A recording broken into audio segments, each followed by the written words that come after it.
All right, how's everybody doing tonight? So I grew up in Delaware County, just outside of Philadelphia. The closest I got to Lancaster was working at the farmer's market, Booth's Corner Farmer's Market with Stoltzfus Produce. So we couldn't afford to get out here, blue collar kid. My county has unfortunately turned into a blue, it's all blue. When I grew up, everybody that represented me was a Republican, and by the time I left, the city had pushed out, and it's just completely Democrat, which is tough. I want to tell you quickly the story of kind of how we got involved with Trump in 2024. Give you a little background. I went to school out at Johnstown, PA, and wanted to be a math teacher. That was my dream, and didn't last long. I taught for a year in the public school system and realized very quickly that my radical pro-homeschooling, pro-school choice background, I was not going to change a lot of hearts and minds in the classroom. And so I had gotten involved. I worked for a guy named Ron Paul. He's this crazy guy from Texas. Some of you might be familiar with. And, did that for a little while and got a really cool opportunity in 2015. Worked with Rand Paul. This is before Trump got in. And learned something on that campaign. He ran for president, then he dropped out and he ran for Senate re-elect. The left, because of Obama, understood this thing called community organizing. Okay, paying full-time people, whether it's Soros paying them, the unions paying them, but paying them, plus having your volunteers kind of pad the numbers. Okay, and on the right, well, we just had volunteers. And I love volunteers. I was chatting with a lot of you guys in here. You helped out in 24. We appreciate that. I'm not saying the volunteers aren't worth it, but why aren't we doing what the left is doing? Why are we not doing that? So 2018 through 2023, I had started putting together these door-knocking campaigns, but mostly focused on getting America First, liberty-minded, hardcore constitutionalists elected at the state level. And the reason for that is a lot of these big federal races, if you said to me, hey, I want to run for Congress, great, do you have $5 million? It is a very difficult thing to win a seat when you're talking about federal races because there's so much money. And I'm not just talking about on the left. I'm saying from the corporatists and the elites that want to keep out any Freedom Caucus member or true fighter on the right, there's a group there that's going to take you out as well if you try to run as a true believer. So all that being said, I get this phone call in about a year and a half ago from a guy named Charlie Kirk. Now, Charlie and me have been buddies because when we put these door-knocking programs together, half the people I hire come from Turning Point USA. So they have a great pipeline. And so that's kind of, we've built a relationship. If you're bored and want to read a full-length hit piece book, there's a book called Raising Them Right, written by this, her name is Kyle. She's born a woman, still is a woman, but her name is Kyle, New York Times reporter. And the book is a full-length book, New York Times bestseller, and it's all about Candace Owens, Charlie Kirk, and this random kid from Delaware County, Cliff Maloney. And it really helped me, right? I'm like, wow, it's great to be with these influencers. But the reason that she wrote it was because she was talking to all these people that were getting into politics, young conservative folks. And she would say, well, okay, you went from Turning Point and then Cliff Maloney hired you. Okay, you went from Turning Point. And so she said, well, I want to talk to this guy. And the result of the book was Candace Owens is a racist, Charlie Kirk is a misogynist, I'm a homophobe. I mean, you go down the list and it's, we're the worst people in the world. And then she credits us and said, oh, but they're actually pretty good at what they do. So Charlie calls me and says, hey, I have a problem. I just left Mar-a-Lago and Trump's all pissed off at me.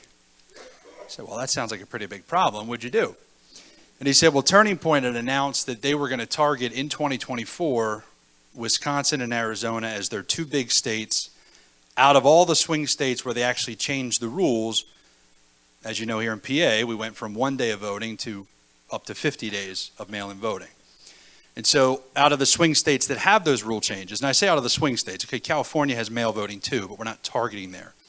Charlie landed on Arizona and Wisconsin as the two that he was going to go all in, hire staff, full paid time community organizers to chase the ballots. I said, that sounds great. Why are you calling me? I don't do federal races, right? That's my rule. We do state races.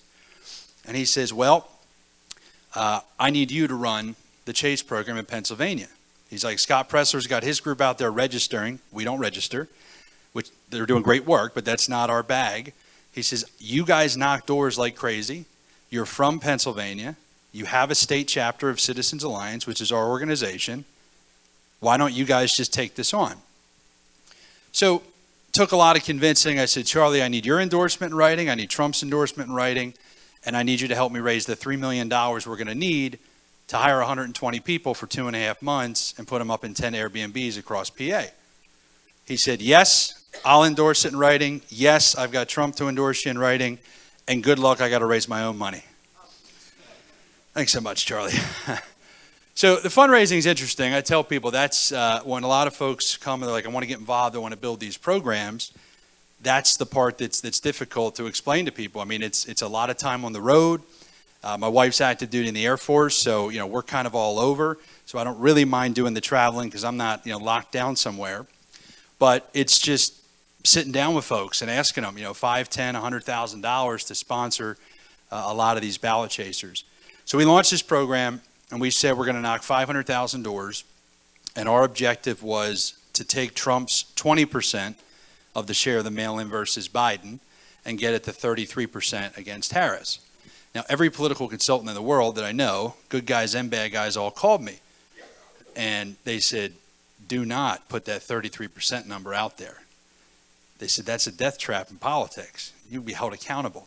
Now, all the business leaders loved it. Because they understand, okay, you've got a measurable objective. Let's see if you hit it. But everybody kept saying, Cliff, if you don't hit that 33%, your career could be over. And I said, well, what happens if we do hit it? Maybe there's a little bit of honesty in politics. So we hired 120 folks, 10 Airbnbs, and we ended up knocking 510,000 doors, and Trump got 34.5% of the mail-in vote. So very proud of that. So why am I here talking to this group of Christian business owners and business leaders? Obviously, the crazy connection to Gabe on the tweet was like the weirdest experience last month. I'm like, wait a second. You're in Moscow, Idaho, and you were arrested, and Trump retweeted a video about it? So my side of the story is my wife was deployed in the Middle East, and we were living in North Florida at the time, Eglin Air Force Base. She's gone, which means I'm taking the dog to PetSmart. I have 2 labs to get their nails trimmed, to get a bath, and I'm on that duty since she's gone. 7:30 in the morning, and this is northwest Florida, so this is Central Time. There is a Central Time part of Florida. I didn't know that until I moved there. And my phone is like on fire, and I look down and I have like 400 missed calls and like 3,000 text messages. Now, either somebody died, there's some sort of world war, or something is happening. So, I finally, get through it as they're calling and calling. And Trump retweeted me 3 times in, 2 minutes. And the first one, obviously, being the video, Gabe. And the joke, and this is a little inappropriate, but I don't know how else to say it. The joke is apparently when Trump uses the bathroom in the morning, that's when he used to go on Twitter. And if he liked things, he'd be retweeting them. So then in the future, I'd always try to time it to try to hit that morning window.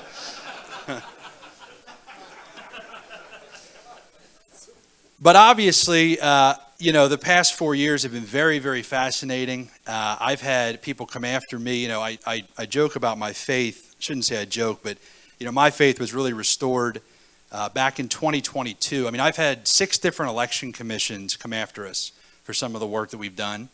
I've been charged civilly. I've been charged criminally for just the most random things, cleared of everything. But I always tell people the pain is the process. The process is the punishment, right? When they make you go through it and spend hundreds of thousands of dollars in legal fees, and, they kind of block you out. That's all that siloing to make you feel like you're by yourself. So I really resonate, obviously with what happened to Gabe and that whole moment. But I always tell people there was this weird moment in me with faith when Trump was indicted. That first day, it was kind of like, okay, when it happened to me, it's like, people were like, well, this doesn't happen to just anybody. And when Trump went through it, it really made people understand, okay, this is a tactic that the political enemies on the left will use. And not that I wish this upon anybody, But just some of the things, don't look at the internet comments. That's my one rule to my mother if she's ever looking at things. I'm like, the left will just, destroy you and call you a monster all day. So I wanted to share with everybody that the thing that really irked me in 24, and this is a Christian/business event. Last week I was in Dallas with business owners. Not that they're not Christians, but it's just a business group in Dallas. And I actually got to praise the pastors because in 24, I think it was the first time, we're not there yet, but it was the first time where a lot of pastors would actually decide, you know what, I'm not going to stay back. I am going to speak out. I am going to encourage my congregation to get involved. Now, we still have a lot of runway left, but it was the first time I saw that. But I still get the same pushback from, we'll say, right-wing business leaders. Is this idea of, well, look, I don't want to get political at my company. If we give money to, Congressman Scott Perry, they're going to call me a radical, an extremist. I'm going to lose my business. And that's why when we talk about the parallel economy or we talk about, patriots coming together, I just don't think we've ever had an opportunity like we do right now, which is I feel like people feel empowered. When Elon came out the day that Trump got shot and said, all right, I'm endorsing this guy. They tried to put him in prison. They impeached him. They shot him in the face.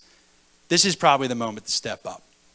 And so I just really wanted to say thank you to those of you that have spoke out as Christian leaders, because it is a risk, but it takes a little bit of courage.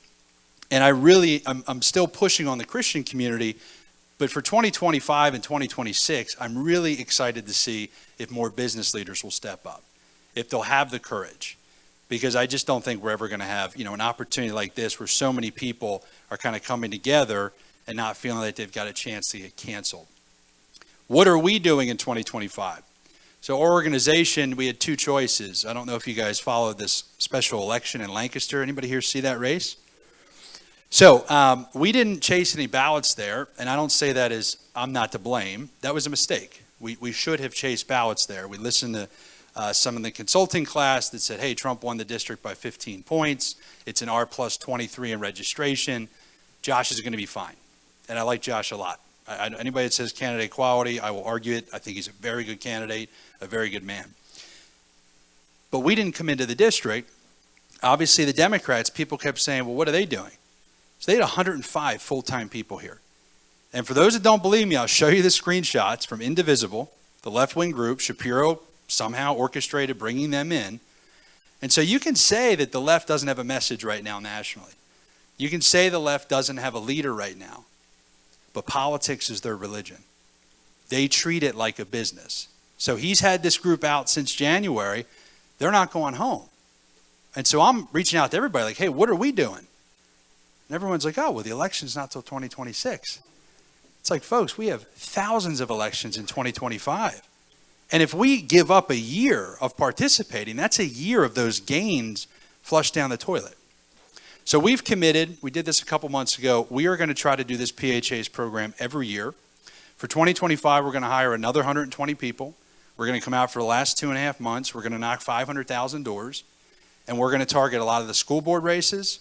And we're going to target a lot of the judge of elections and a couple other races.